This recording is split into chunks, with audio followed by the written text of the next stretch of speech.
Hey, what's up everyone? Morey Croson here, and today we're going to be going over if I had 2 weeks to improve my throwing power, what I would do, and we're going to start the video right now.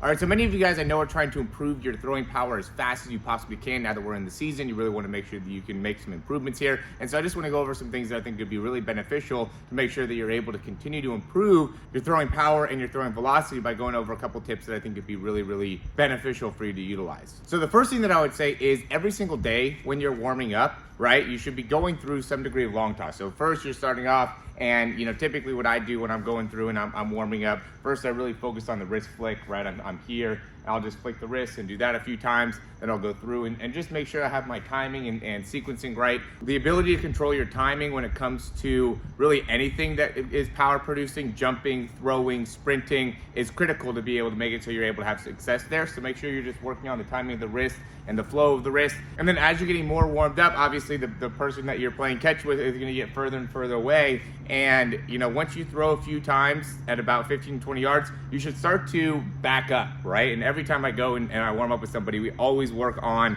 long toss. So you should get to a point where you're throwing at least 80 to 100% every day, right? Every single time that you throw, and make sure you're doing it to the left and to the right, and really focusing on trying to make sure you're getting the nose of the football to, face down as you're going through, which is big on the wrist, and making sure that you're throwing with the C. So that's the first thing that I would say is make sure you're doing long toss at least 5 to 6 days per week to help build up your arm strength. All right, and then the second thing is going to be work on actually strengthening your arms. So you should be doing push-ups, diamond push-ups, pike push-ups. You should be holding the bottom of a push-up, right? Those are just all non-weighted things, right? These are all really easy. We should be working external rotation, right? So just going and building up that external rotation, the ability to get my arm back. If you could hold some weight, do that.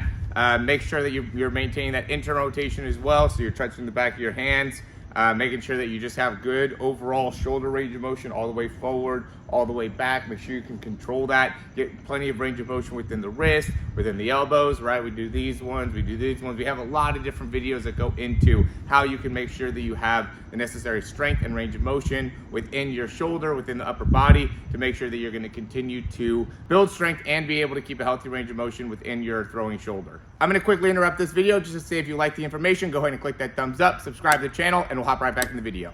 All right, so the next thing is going to be really working the mechanics. So one of the big things that I always talk about when I'm trying to help somebody throw the ball further is really creating that external rotation, right? So as you're coming through, you should really feel your hand stay back behind your elbow as you're coming through here during the throw. And so when you're going and you're trying to create a longer throw or throwing the longer toss, just make sure you're not getting the ball here, right? We want to keep that ball wide as we're coming through and keep that wrist neutral as you're coming through. Okay, those are two critical things that you really want to make sure that you're adding into your throw.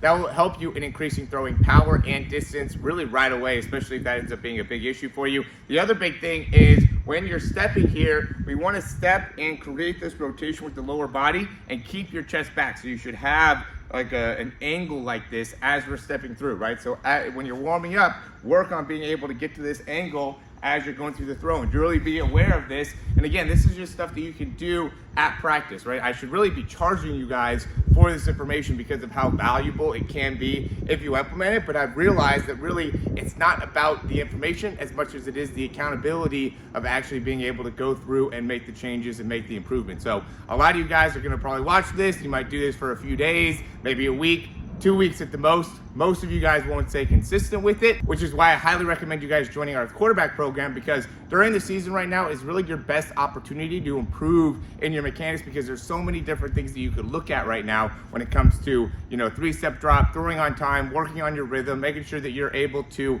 throw great to the right, throw great to your left, improve your deep ball, and we could really focus on what are the main issues. A lot of times you could hide some of the issues that you have as a quarterback when you're just, throwing, sending videos to me, or, doing stuff at a 7-on-7 competition or any type of camp or things like that. You can really hide some stuff, but then when it comes to playing in a game or practicing with pads on and it really exposes a lot more of the things that you need to work on. So there's a lot of information that we could utilize by joining that in-season program that can help you improve as a quarterback. So I highly recommend you guys checking out that in-season program. I'm making it $100 off because I really believe that it'll help a lot of you guys out. And again, it's the accountability side. If we're always interacting, it'll give you that motivation to make sure that you're always working on improving within your mechanics, right? So when we're talking every, few days, or even, maybe at the most every week, then it's still enough of a period of time where you're constantly working on new things. And I think that's what really is the name of the game here, is constantly being stimulated to be able to understand, okay, this is what I'm working on this week. This is what I'm working on this week. And so over the course of